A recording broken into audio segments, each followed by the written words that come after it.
Conversions between fractions and decimals. Fractions form a group that mathematicians call the rational numbers. Rational because they are ratios. We write a fraction, a rational number, as a decimal. One of two things happens. It either terminates or repeats. Well, those are fancy words. What does that mean?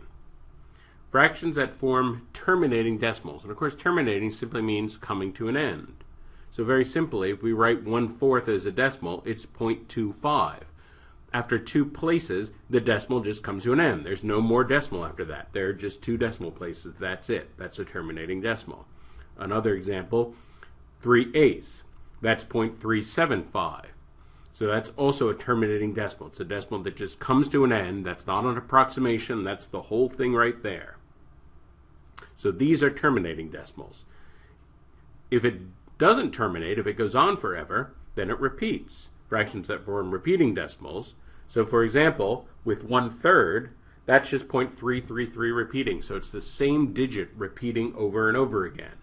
Technically, to write it correctly, we'd have to write an infinite number of threes. That would be inconvenient. Instead, we write it with a bar over the last three, and that bar just means continue to repeat this decimal forever. Similarly, 1/7. This is not a single digit repeating. This is a set of digits repeating. 142857, 142857, 142857. That whole pattern repeats like mathematical wallpaper forever. And the way we indicate that is by writing the long bar over that entire set of repeating digits. So, once again, fractions, when written as decimals, they either are terminating decimals, decimals that come to an end, or they are repeating decimals, decimals that repeat a particular pattern.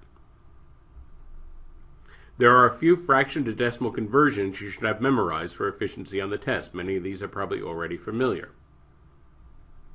Basically, you should be familiar with the decimal form of almost every fraction with a single-digit denominator. Now, the really easy ones, 1/2 is 0.5, 1/4 is 0.25, 3/4 is 0.75. You may have these memorized already. If you don't have these memorized, please memorize these. These show up everywhere on the test. These are very important.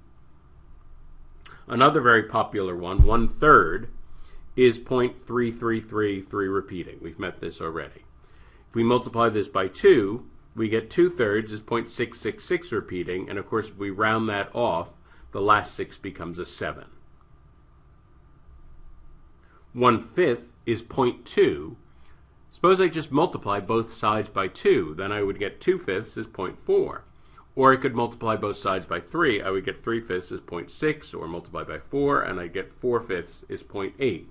Very important to realize that these are just multiples of one another.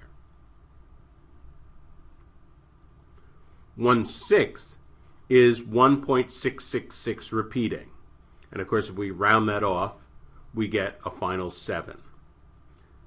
Now, we don't have to worry about 2/6 because 2/6 is 1/3, 3/6 is 1/2, 4/6 is 2/3, but the one that does actually show up as a new decimal, 5/6, is 0.8333 repeating. That's a good one to know.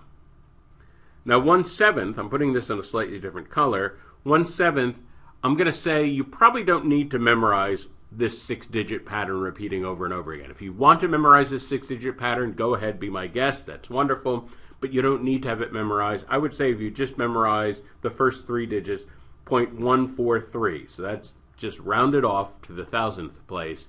If you know that, that's an excellent approximation for 1/7, and that would tell you virtually everything that you would need to know about 1/7 on the test.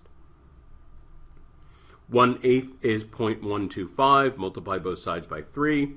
We get 3/8 is 0.375. Start out with 1/8, multiply both sides by 5. We get 5/8 is 0.625, multiply by 7. We get 7/8 is 0.875. Notice that I wasn't worried about even numerators, because if I have an even numerator over 8, it would cancel and it would be something else in the lowest term, something that we've already handled.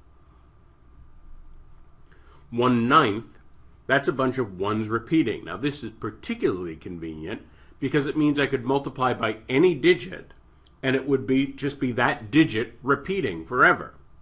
So for example, if I multiply both sides by 7, 7/9 is a bunch of 7s repeating. Any digit repeating is that digit over 9.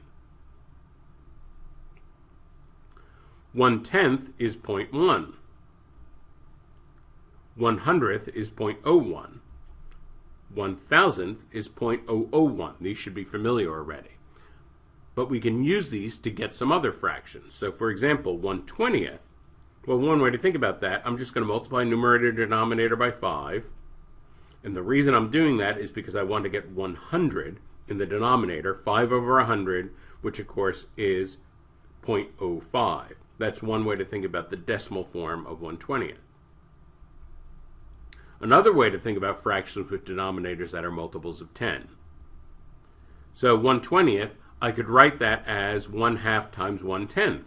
Well, 1/2, I can write that as a decimal. That's 0.5. And 1/10, of course, is 10 to the negative 1. Well, if I multiply these, multiplying by 10 to the negative 1, as we found 2 videos ago, this slides the decimal place over one place to the left, and I get 0.05. Again, 1/40th, well, this is 0.25 times 10 to the negative 1. Again, slide the decimal place over one place to the left, I get 0.025, and that's the decimal for 1/40th. 1/600th. Well, of course, this is 1/6 times 100th. The 1/6 I know is a decimal, and 100th is 10 to the negative 2. That means slide the decimal place 2 places to the left. And so then this is 0.001666 repeating. That is the decimal form of 1 over 600. With these tips in mind, you should be able to find the decimal equivalent of almost any fraction given on the test.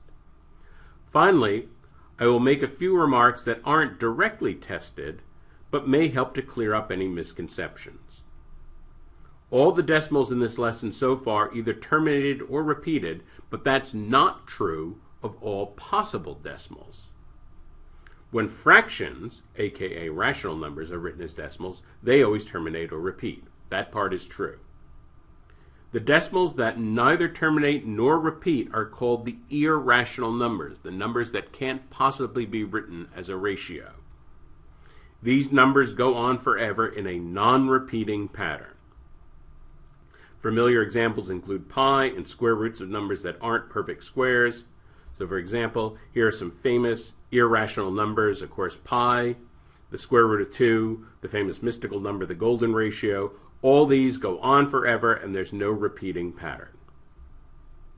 None of these can be written as a fraction of integer over integer. In this lesson, we studied the common fraction to decimal equivalents and discussed how to generate more using powers of 10.